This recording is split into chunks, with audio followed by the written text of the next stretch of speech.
Hello students, this is Lokesh with a new chapter number 5, that is Introduction to Euclid Geometry.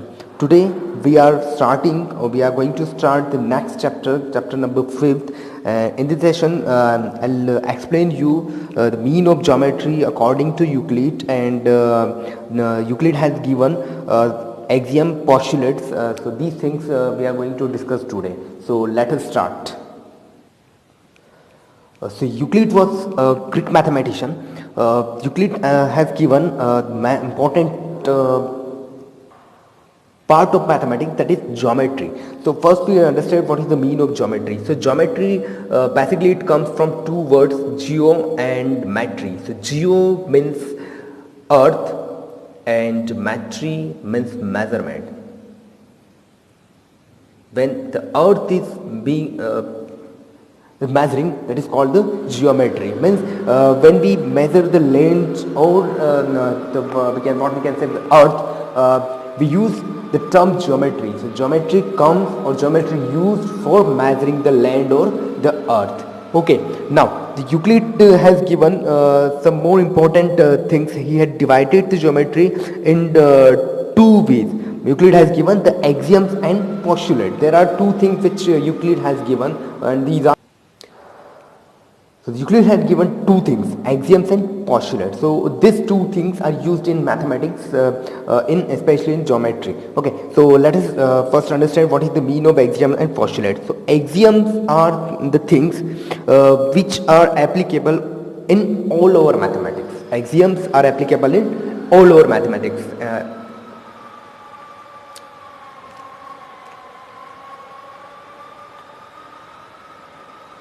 It is used in all our maths. And postulate, it is used only in geometry. Okay, so axioms are used in all our mathematics and postulates are used in geometry. So these are the general statements which are already proved or which are used directly from the mathematics for proving anything. Okay, one more thing you might have heard, that is theorem. So theorem is a standard statement.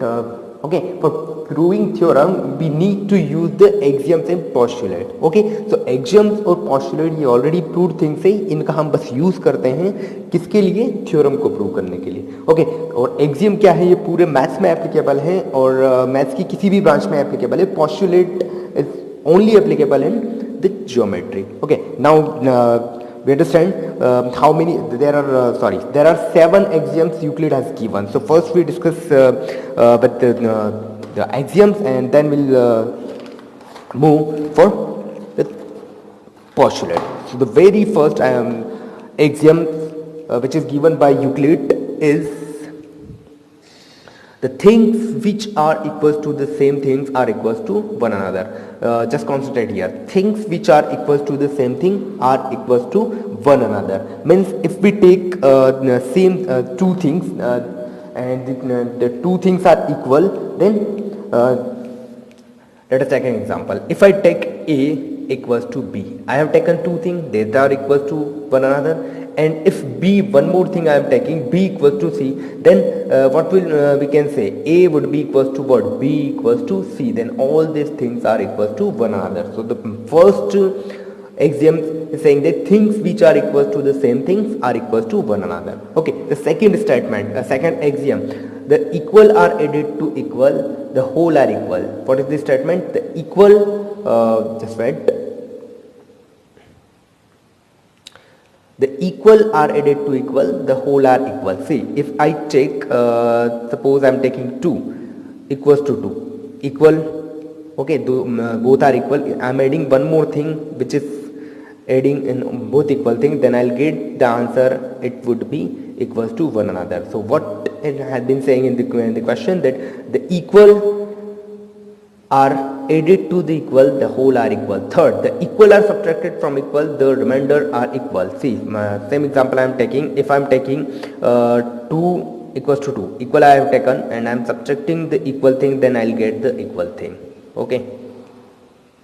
Now the fourth one, the things which coincide with one another are equals to one another. Just concentrate on this statement. Things which are coincide with one another are equals to one another. So let us understand.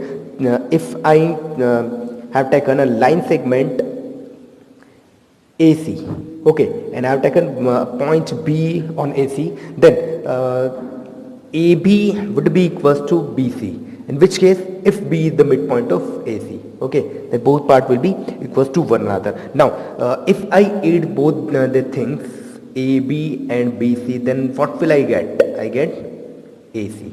Okay, so according to this statement, what we can say, the things which are coincide, things are coming in same line. Okay, which are coincide with one another, the are equals to one another. Okay, next, the whole is greater than the part. Whole is greater than the part. For example, we can say the earth is a part of universe. Okay, earth is a part and whole thing is what? Universe. One more example, we can say that Delhi is a part of India. Do you get it? Delhi is a part of India. So Delhi is just a part of India. India is a country and Delhi is just a city. Okay, next we are taking what? The things which are double the same thing are equals to one another. Things which are double the same thing. If I take x equals to 2y, things are equals to double this another thing, and if I am taking z equals to same 2y, then what will happen? X would be equals to z, because x equals to 2y and z also equals to 2y, then x and z will be equals to one another or each other. So the things are double the same thing are equals to one another. Next, the things which are half the same thing are equals to one another. Same example I am taking. Things which are half the same thing are equals to one another. If I am taking x equals to y by 2, so x equals to half of the y, and same thing I am taking z equals to y by 2, z is also equals to half of the y, then x would be equals to what? Z. Okay, what I have done, I have taken x equals to half of the y and z equals to half of the y, then x equals to what? Z. So statement are in your textbook, so just go through it, and also I'll provide the PDF so you would be understand. Example I have given here. Okay, now let us move to the postulate.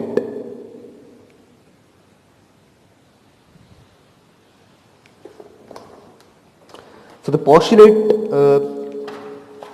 by the Euclides, postulate given by the Euclides, there are 5 postulates. So let us understand what are they. So very first postulate we have the straight line. A straight line may be drawn from any point to other point.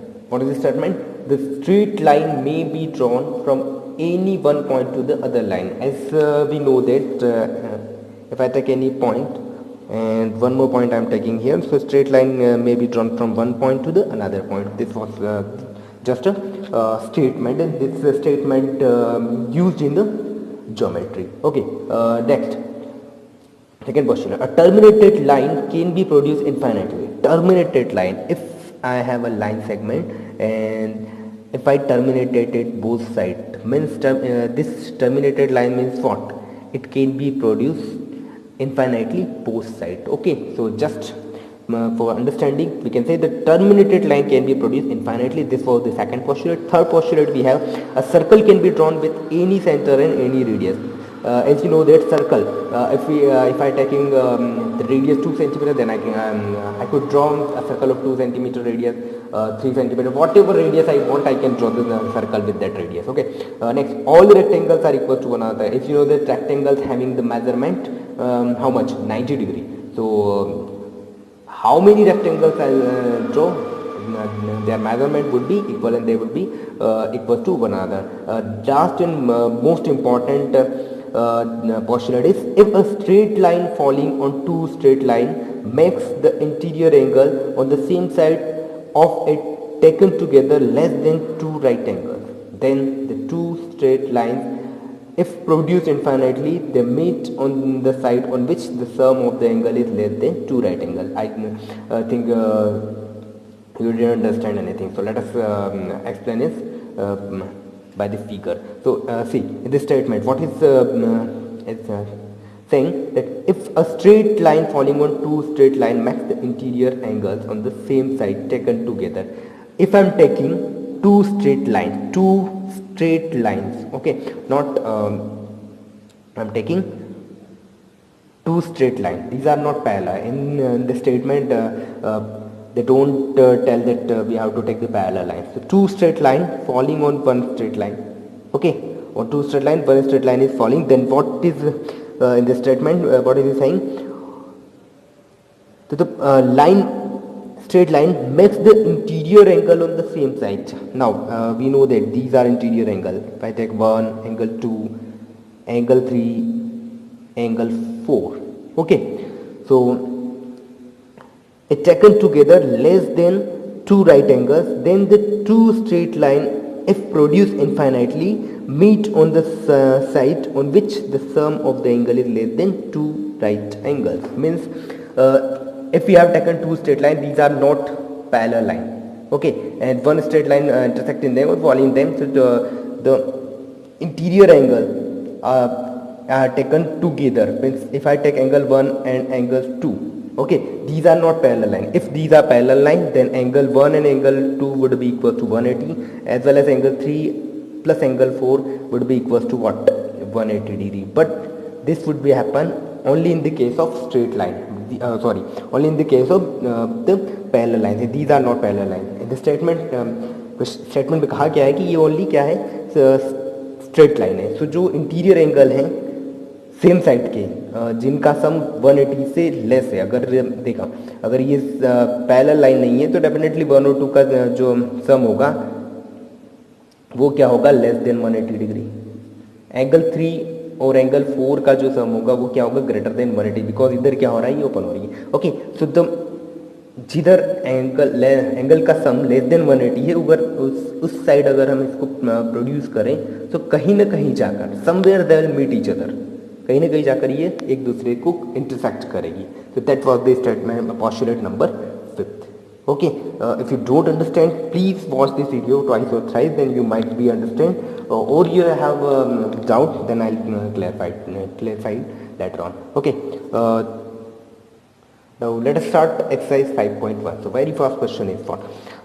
Which of the following statement are true or which are false? Give reason for your answer. The first one is only one line can pass through a single point. Only one line can pass through a single point. So it is false. Why? From a single point we can draw infinitely number of lines. We can draw uncountable lines from a single point. Okay. Second one, there are an infinite number of lines which passes through two distinct points. Means दो point से होकर infinite number of lines pass होती है. That is also false. If I take two distinct points, so only one line can pass these 2 points. Means only one line is there which can cover these 2 points. Okay, so this is false. Third one, a terminated line can be produced infinitely on both sides. So it is true, as I explained in the postulate. If two circles are equal, then their radii are also equal. If I am drawing two circles having same radius, so they would be equal. Next, if AB equals to PQ, AB and PQ are equal. Okay, means AB equals to PQ, PQ equals to XY, PQ equals to XY. Means AB equals to PQ and PQ equals to XY. So definitely AB would be equals to what? XY. So this is true. Okay, we have understood in this axioms. Okay, now let's move to question number second. Give the definition of each of the following terms. So definition I'll provide in PDF, so you can just go through and see there. Consider two postulates given, so their answer also in the PDF would be in the PDF. Third question also you can see there. Now let us move to question number. So the fourth question is, if a point C just write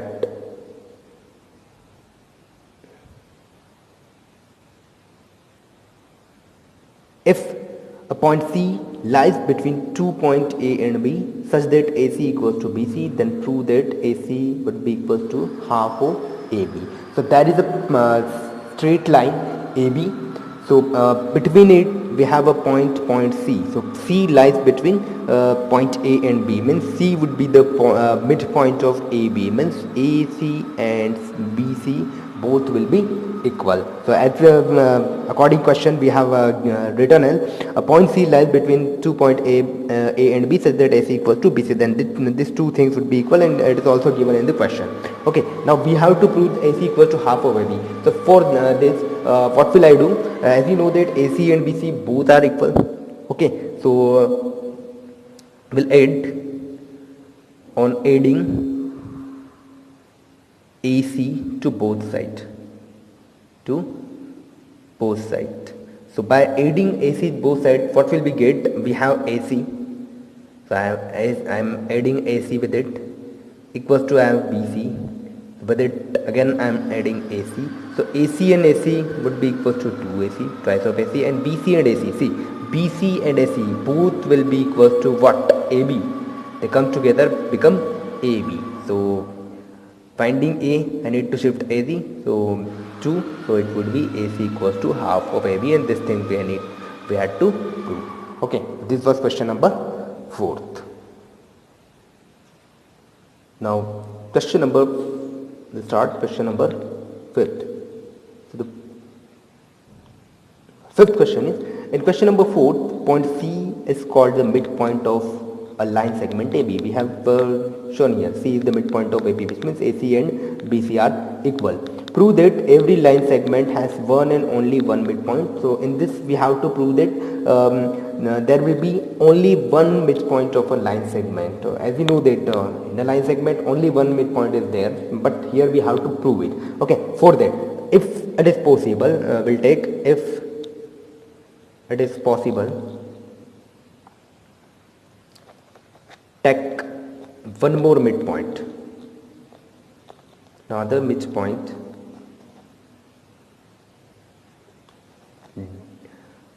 D. Okay, means AB is a line segment and we have a midpoint C is there, one more point. If it is possible, we have written there is a condition. Okay, if it is possible, we have to take one more midpoint, that is point D. If AC is the midpoint of AB, then we know that AC would be equals to what? Half of AB. If we are taking D is the midpoint, so AD would be equals to what? Half of AB. Okay, question second. So in first and second we know that AC equals to half of AB and AD equals to half of AB when we have one more midpoint. Okay, but it is not possible. See, in any line there is only one midpoint. Okay, so we can say it is not possible. By question 1 and 2, by 1 and 2 we can write AC equals to AD only in the case of C and D are what? Coincide. Okay, but it is not possible because there is only one midpoint of a line segment. So what you have to do, you have to take one more midpoint if it is possible, and you have to show that it would be written as like first equation, and both will be equal, but it is not possible. Practically it is not possible. Here we know that there is only one midpoint, but we need to prove it. So here we have proved it. Okay. Question number 6. Sixth question is in the given figure. Wait, I'm adjusting it. In the given figure, if AC equals to BD, then prove that AB equals to CD. AC and BD both are equal. It is given, and we have to prove AB equals to CD. AB equals to CD. For that, first thing which is given, AB equals to what? This we need to prove. We have given AC equals to BD. This is the equation for it is given in the question. Okay, as you know that if I'm taking B is the midpoint of AC, so how could I write it? So I can write it AC equals to what? AB plus BC. Can I write it? If I take only AC, so I can write it AB plus BC. AB plus BC, their sum would be equals to what? AC. Okay. Second thing, if I take C as a midpoint of BD, or C is a point on BD, so how I can write it? BD. So it would be written as BC plus CD. BC plus CD. Do you get it? First, what I have taken, I have taken it till only AC up to AC. So AC would be equals to AB plus BC. Next, I have taken only BD. So BD would be equals to what? BC plus CD. Okay, these are two equations. So equation second and equation third, I have two values AC and BD. So this value I'll put in equation first. Okay, so this values put in equation first. So we have what? AC. So instead of AC, I'll write what? AB plus BC equals to, here we have what? BD. So instead of BD, what will we write? BC plus CD. Okay, when I shift BC to the side of AB in BC, what I get? AB plus BC minus BC, because here it is positive. When it would be shifted, it would be negative, equals to CD. BC can be cut. Finally, what we have? AB equals to what? CD. And this thing we had to prove. AB equals to CD. So this was the explanation of question number 6. This why question number 7 is why axiom 5 in the list of Euclid axioms consider the universal truth. Note that the question is not about the fifth postulate. It is about fifth axiom. So fifth axiom was the whole is greater than the part. As I explained earlier, the whole is greater than the part. Means whole जो है sorry जो part है वो whole क्या है? Part से greater होता है. Like I had given that example, Delhi is a part of India. Means Delhi is smaller than India. Okay. One more example I had given. Earth is a part of universe. Earth क्या है? Universe से छोटा है. So that is already proved. Okay. So this was question number 7. So this was exercise 5.1. We no need to write exercise 5.2. So later on I'll explain exercise 5.2 whenever we'll meet in the school. Okay. So this was the chapter number 5th. Watch it carefully, because this was the different chapter. Whatever you have learned earlier about geometry, this was different than that. Okay. So thank you. Watch it twice. Thank you very much.